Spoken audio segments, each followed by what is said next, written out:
ہمارے اوپر غداری کا ٹیگ لگ جاتا ہے۔ ایک اور بات کہ جی ایس ٹی کا ایک قانون ہے کہ جو چیز کسی جگہ سے پیدا ہوتی ہے، میں مثال دیتا ہوں کہ یہ میری اس طرف بند دکان ہے، یہ موبائل بنانے کی دکان ہے۔ یہ بات غور سے سنیں کہ آپ کے ساتھ ایک اور بڑا ظلم کیا ہو رہا ہے۔ یہ موبائل بنانے کی فیکٹری ہے، جی ایس ٹی کا قانون کہتا ہے کہ اس دروازے سے جو ہی موبائل بن کے باہر آئے گا اسی جگہ پہ جی ایس ٹی لگے گا۔ وہ جی ایس ٹی اپر اڈا کا ہوگا، وہ مدینہ مارکیٹ کا یا بینک روڈ کا نہیں ہوگا۔ یہ ذہن میں رکھے بات۔ اب ہمارے ساتھ بجلی کے اوپر کیا ہو رہا ہے؟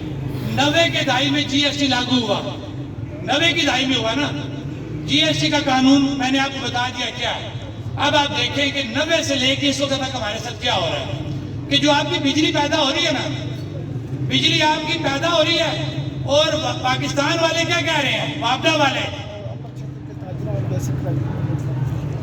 وہ یہ کہہ رہے ہیں کہ بجلی جب ہم اپنے نیشنل گریڈ جو ان کا ہے، جہاں پہ تمام بجلی اکٹھی کر کے تقسیم کی جاتی ہے، کہ جب بجلی ہم وہاں سے تقسیم کریں گے تو جی ایس ٹی اس پہ لگے گا، جبکہ جی ایس ٹی کا قانون یہ نہیں ہے۔ جی ایس ٹی کے قانون کے مطابق منگلہ میں جہاں پہ ٹربائن آپ کے لگے ہوئے ہیں، کہ جس ٹربائن نے گھومنا اور بجلی نکلنی ہے، نیلم ڈیلم میں جس ٹربائن نے، میری مراد 76 کلاس ہے، جہاں پہ اس نے گھومنا ہے بجلی نے نکلنا ہے، وہ آپ کی پیداواری جگہ بنتی ہے۔ بجلی آزاد کشمیر کے اندر پیدا ہو رہی ہے، جی ایس ٹی آزاد حکومت کو ملنا چاہیے، آپ کو نہیں دے رہے۔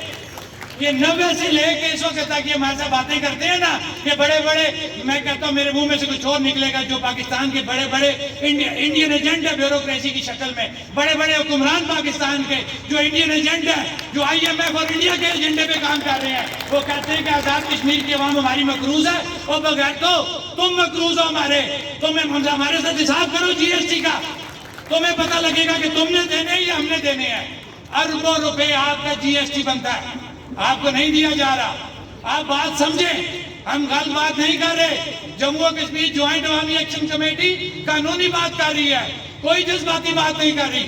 جی ایس ٹی آپ کا رائٹ ہے، انہی کے قانون کے مطابق جی ایس ٹی، بجلی آزاد کشمیر میں بن رہی ہے تو آزاد کشمیر کے حدود میں بننے والی بجلی کے اوپر جی ایس ٹی بھی آزاد حکومت کو جانا چاہیے۔ ہم نے یہ کہیں نہیں کہا کہ میرے اور آپ کے جیب پہ جائے، ہم نے اسی ریاست کو مانا، اسی قانون کو مانا، اور اسی ریاست کے خزانے کی بات کی کہ جی ایس ٹی اس ریاست کے خزانے میں جائے گا تو وہ ریاستی پیسہ عوام کی خوشحالی کے لیے استعمال ہوگا۔ ہم کون سی غلط بات کر رہے ہیں؟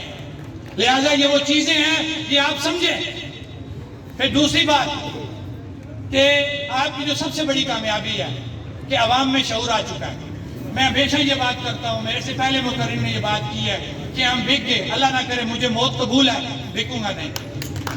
ایک بات ذہن میں رکھیں، کسی بھی صورت میں کوئی بلیک میل ہوتا ہے، بک جاتا ہے، کچھ ہوتا ہے، میری بات پھر یاد رکھنا، خدا کی قسم یہ تحریک ختم نہیں ہوگی۔ یہ میرا ایمان ہے، یہ تحریک اب رکنے والی نہیں ہے، اس لیے کہ یہ تحریک عام آدمی کے ہاتھ پہ چلی گئی ہے۔ ہم نے لوگوں کو اتنا سمجھا دیا